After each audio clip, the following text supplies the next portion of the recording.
Part 1. The walk that never ended. The leash scraped softly against the pavement. Not fast, not rushed, just slow enough to be heard by the man standing in the shadows, watching as Naomi Sybill walked past the last working streetlight and into the darker stretch of the block. She never saw him. She never heard the footsteps behind her. But her dog did. Luna stopped suddenly. Her ears lifted. Her body stiffened. Naomi glanced down, confused, tugging gently on the leash. "Come on," she whispered. That moment, no more than 2 seconds long, was the last time Naomi Sybill made a choice of her own. By sunrise, her dog would return alone. By noon, detectives would be standing over a body that told a story of rage, recognition, and a past that refused to stay buried. And by nightfall, a truth Naomi had run from for 7 years would begin clawing its way into the light. This was not a random act. This was not a crime of opportunity. This was a reckoning. Naomi Sybill was 27 years old when she died. To the people who knew her in her final years, she was quiet, reserved, almost careful in the way she moved through the world. She worked as a freelance graphic designer, mostly from her apartment, taking contracts that allowed her to remain invisible if she wanted. She kept her social circle small. She didn't drink much. She avoided conflict whenever possible. No one would have guessed she had once been the kind of person who laughed loudly in crowded rooms. No one would have guessed she had learned, through pain, that some people don't love, they possess. She lived alone in a modest apartment complex on the edge of town, a place defined more by its silence than its safety. The buildings were clean but aging. The streetlights flickered unpredictably. At night, the shadows stretched long and uninterrupted. Still, Naomi felt safe there. She had routines, predictability, control. Every night at exactly 10:30 p.m., she took Luna out for a short walk, down the sidewalk, past the wooded footpath, around the corner, back home. 5 minutes, maybe 7 if Luna was stubborn. She never varied the route. That would matter later. On the night of October 18th, Naomi followed her routine like muscle memory. She pulled on a jacket, clipped Luna's leash, and checked her phone one last time before stepping outside. She had been texting, not casually, urgently. Her fingers hovered over the screen longer than usual before she sent the final message. "Please don't do this. I just want peace." She slid the phone into her pocket and locked the door behind her. She didn't know it yet, but someone had already read those words. Someone who believed peace was something you were allowed to deny another person. At 6:12 a.m. the next morning, a jogger named Mark Ellis cut through the apartment complex on his usual route. He had run that path dozens of times before. He knew every crack in the pavement, every bend in the footpath. That morning, something was wrong.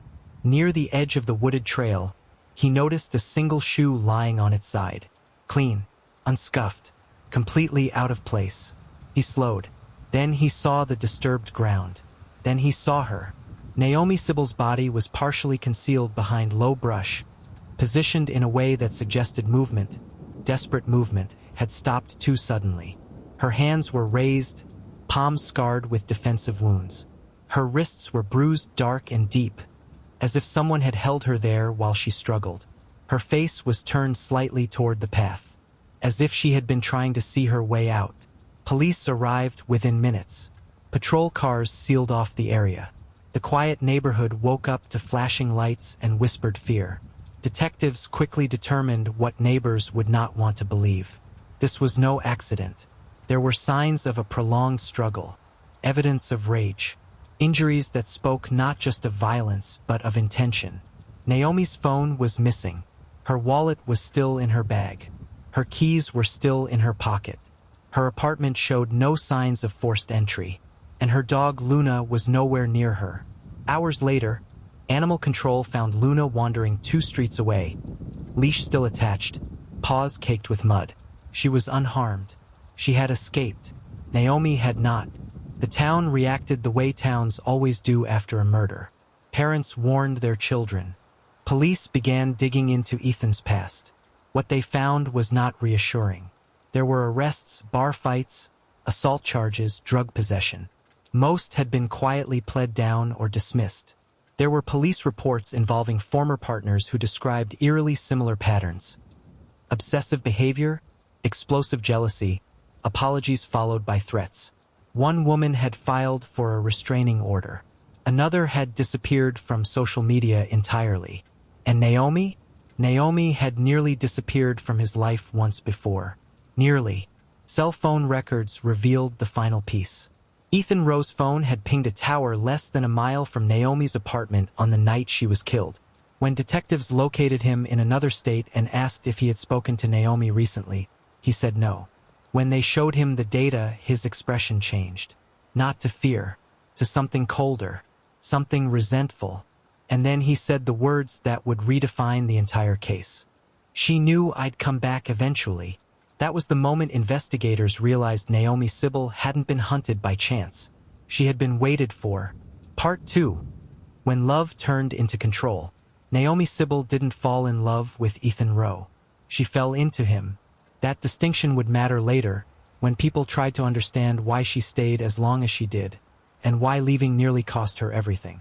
They met during Naomi's second year of college in a crowded lecture hall that smelled faintly of coffee and printer ink. Ethan sat 2 rows behind her and leaned forward during a group discussion to challenge the professor with a confidence that made heads turn. Naomi noticed him immediately. Everyone did. He noticed her too. After class, he introduced himself as if they already knew each other. He praised her question during the lecture, asked where she was from, walked her across campus like it was the most natural thing in the world. At first, Ethan felt like gravity. He texted constantly. Not in a suffocating way, at least not at first, but with an intensity that felt flattering. He wanted to know what she was thinking, what she was working on, where she wanted to go in life. He told her she was brilliant, different, better than the people around her. "You don't belong with them," he said once, gesturing to a group of her friends. "You're not like that." Naomi didn't realize then that this wasn't praise. It was isolation. The first fight came quietly. Naomi had been paired with another student, Aaron, for a semester-long design project. When Ethan found out, his tone changed. He asked questions that sounded casual but weren't. "Why him? Why didn't you tell me? Do you like him?" Naomi laughed it off, assuming Ethan was joking. But later that evening, outside the studio building, he confronted her. His voice was low, sharp with accusation. "You made me look stupid," he said. "Everyone saw you with him." She tried to pull away when he grabbed her wrist, hard enough that it startled her. When she protested, Ethan froze. His face changed instantly. Apologies spilled out. He said he was stressed, overwhelmed. He swore it would never happen again. Naomi believed him. She wanted to believe him. By the time she realized that Ethan's affection came with conditions, she was already adjusting herself to meet them. The second fight was louder. By then, Ethan's drug use had become impossible to ignore. He drank heavily and used cocaine regularly, sometimes disappearing for days and reappearing with bloodshot eyes and shaking hands. When Naomi suggested he slow down or get help, he accused her of trying to control him. The argument exploded one night in his apartment after a party. Music pounded through the walls. Voices rose. Neighbors would later tell police they heard something break. Naomi tried to leave. Ethan shoved her. She slammed into the doorframe, pain exploding along her arm and shoulder. He didn't hit her then. He didn't have to. The message was clear. This is what happens when you push back. She left with bruises blooming under her sleeves and a growing sense that she was losing herself piece by piece. She told no one. The third fight shattered the illusion completely. It was weeks before Part 3. The night she tried to escape. Naomi felt it hours before she saw him. That familiar tightening in her chest. The sense of being observed. The quiet panic she had spent years learning how to suppress. Started with her phone. At 8:47 p.m., her screen lit up with an unfamiliar number. She didn't answer. 10 minutes later, another message came through. Different number. Same tone. "We need to talk." Naomi sat at her kitchen table, Luna curled at her feet, and stared at the words longer than she should have. She hadn't told anyone about the recent messages. Not her friends. Not her parents. She didn't want to give Ethan space in her present. Naming him made him feel closer. At 9:12 p.m., the next message arrived. "I'm already here." Her breath caught. Naomi checked her apartment window, peering down into the parking lot. She didn't see him, but that didn't calm her. Ethan had always been good at waiting, at watching without being seen. She typed back with shaking fingers. "Please don't do this. I just want peace." It was the same thing she had said to him years earlier, in a dorm hallway, begging him to let her go. Back then, he hadn't listened. At 10:26 p.m., Naomi clipped Luna's leash and hesitated by the door. She considered staying inside, considered calling someone, but she told herself she was overreacting. Ethan lived states away. He couldn't just appear. She locked the door behind her. That was the last mistake she would ever make. Security cameras from nearby businesses later helped detectives reconstruct Ethan's movements that night. He arrived in town just after sunset. He parked several blocks away, avoiding the apartment lot. He changed his jacket, turned off his phone, walked the neighborhood slowly, learning her routine in real time. By 10:30 p.m., he was already waiting. Naomi and Luna stepped onto the sidewalk, heading toward the familiar footpath. The streetlights flickered overhead. The air was still, too still. Luna slowed near the trees, ears lifting. Naomi tugged gently at the leash, glancing around. She felt watched but saw nothing. That's when Ethan stepped out of the shadows. "Naomi!" The sound of his voice froze her in place. She didn't scream. She didn't run. She did what so many victims do when confronted by someone from their past. She tried to reason. "What are you doing here?" she asked, her voice barely steady. "You can't be here." Ethan smiled like this was a reunion. "I just want to talk," he said. "You owe me that." Naomi shook her head, stepping backward. Luna growled low in her throat. "I don't owe you anything," Naomi said. "Please just leave." But Ethan didn't come all this way to leave. Witnesses would later report hearing raised voices near the footpath. A man arguing, a woman pleading, someone shouting, "Stop!" The confrontation escalated quickly. Ethan grabbed her wrist when she tried to walk away. Naomi struggled, twisting free, backing toward the trees. Luna lunged, barking wildly. Ethan kicked at the dog, sending her scrambling into the darkness. That was when Naomi ran. She didn't get far. Ethan tackled her near the brush, forcing her to the ground. She fought back hard, scratching, punching, clawing for anything that could help her escape. The defensive wounds on her hands would later tell that story in painful detail. Ethan was stronger, angrier, and completely untethered from reality. The attack was brutal and prolonged. Not frantic, not chaotic, focused, controlled, driven by years of resentment and entitlement that had finally found release. At some point, Naomi tried to crawl away. She almost made it. That was where her body was found. When it was over, Ethan stood there breathing hard, staring down at the person who had once been the center of his world. He took her phone from her pocket. He didn't take her wallet. He didn't take her keys. Only the thing that could speak. Then he disappeared into the night. The investigation moved fast once detectives abandoned the theory of random violence. Naomi's final messages. Ethan's past. The cell tower pings placing him in the area. The disconnected phone number. It all pointed in one direction. When police finally tracked Ethan to a motel outside the state, he didn't resist arrest. He didn't ask about Naomi. He only asked one question. "What did she tell you?" That question told investigators everything they needed to know.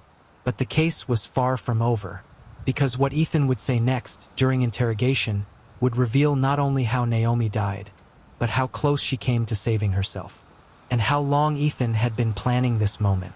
Part 4. What he couldn't let go.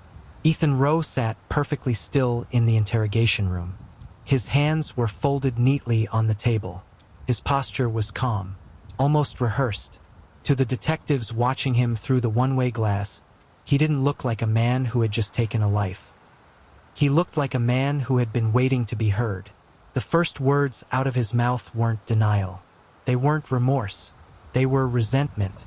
"She didn't have to make it like that," he said quietly. "She didn't have to look at me like I was nothing." Detectives let the silence stretch.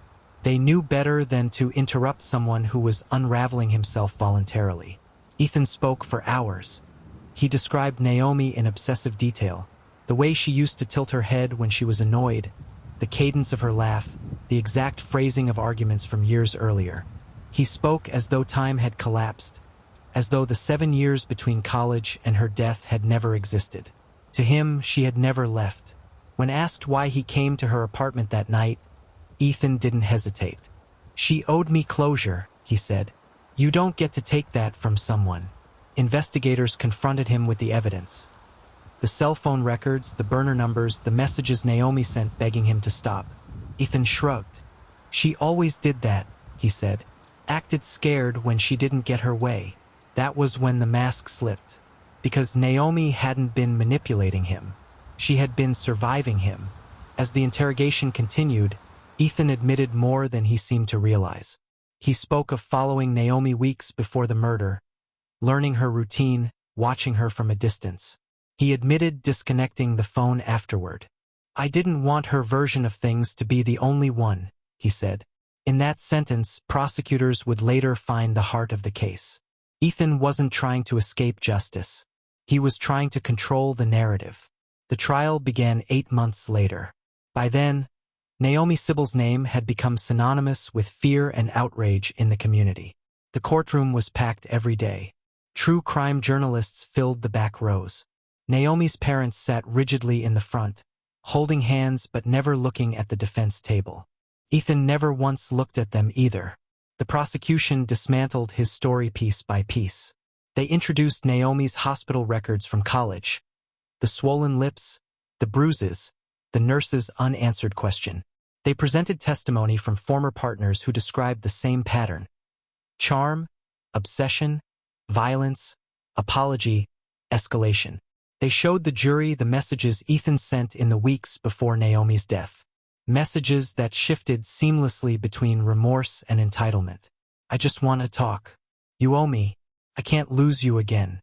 Experts testified about coercive control, how abusers don't need constant physical violence to dominate someone's life, how fear becomes routine, how leaving is often the most dangerous moment.